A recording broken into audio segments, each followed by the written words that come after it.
ಅಲ್ಲಿ ಮೂಲ ಹೋರಾಟಗಾರರು ಪ್ಲಸ್ ಅಲ್ಲಿ ಸ್ಥಳೀಕರು ಸರ್ ಅವರು ಅವ್ರಿಗೆ ಕೊಡ್ದಂಗೆ ಇವರು ಬೇರೆ ಯಾವ್ಯಾರಿಗೂ ಇರೋವಂಥವ್ರಿಗೆಲ್ಲ ಕೊಟ್ಟಿದ್ದಾರೆ. ಸೊ ಆ ವಿಚಾರವಾಗಿ ಒಂದಷ್ಟು ಡಾಕ್ಯುಮೆಂಟ್ ಇಟ್ಟಿದ್ದೀವಿ ನಾವು.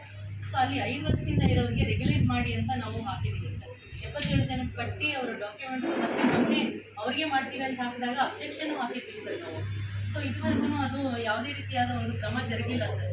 ಕೋರ್ಟಿನಲ್ಲೂ ಸಹ ಆರ್ಡರ್ ಆಗಿದೆ ಕನ್ಸಿಡರ್ ಮಾಡಬೇಕು ಅಂತ, ಆದರೂ ಕನ್ಸಿಡರ್ ಮಾಡ್ತಾ ಇಲ್ಲ. ಎಲ್ಲ ಕೂಲಿ ಕಾರ್ಮಿಕರು, ಮನೆ ಕೆಲಸ ಮಾಡುವಂಥವ್ರು, ಸಿಂಗಲ್ ಪ್ಯಾರೆಂಟ್ ಇರುವಂಥದ್ದು, ಎಲ್ಲ ದೊಡ್ಡ ದೊಡ್ಡ ಬಿಲ್ಡಿಂಗ್ ಇರುವಂಥವ್ರು ಶ್ರೀಮಂತರಿಗೆ ಕೊಟ್ಟಿದ್ದಾರೆ.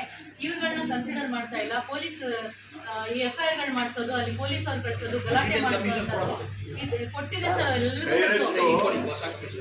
ಇಲ್ಲ, ಅವ್ರಿಗೆ ಗೊತ್ತಿದೆ, ಸರಿ ಗೊತ್ತಿದೆ.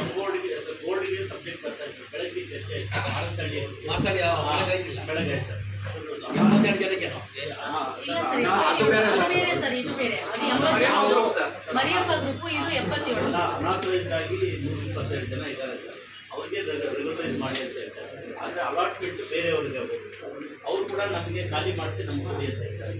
ಸೊ ಇದೆಲ್ಲ ಡೀಟೇಲ್ಡ್ ಆಗಿ ರಿಪೋರ್ಟ್ ಮಾಡಿದ್ದಾರೆ. ಬೋರ್ಡ್ ತಂದು ಡಿಸ್ಕಸ್ ಮಾಡಿದ್ದಾರೆ ಸರ್. 2 ಸರ್ವೆ ಆಗಿದೆ ಸರ್. ಎಲ್ಲ ಇರೋರಿಗೆ ಕೊಟ್ಟರೆ ಸ್ಲಮ್ ಬೋರ್ಡ್ ಕಾಸೇ ಸರ್ವೈವಲ್ ಆಗಲ್ಲ ಸರ್. ಬಡವರಿಗೆ ತಾನೇ ಸರ್ ಕೊಡಬೇಕು. ಸ್ಲಮ್ಮಲ್ಲಿ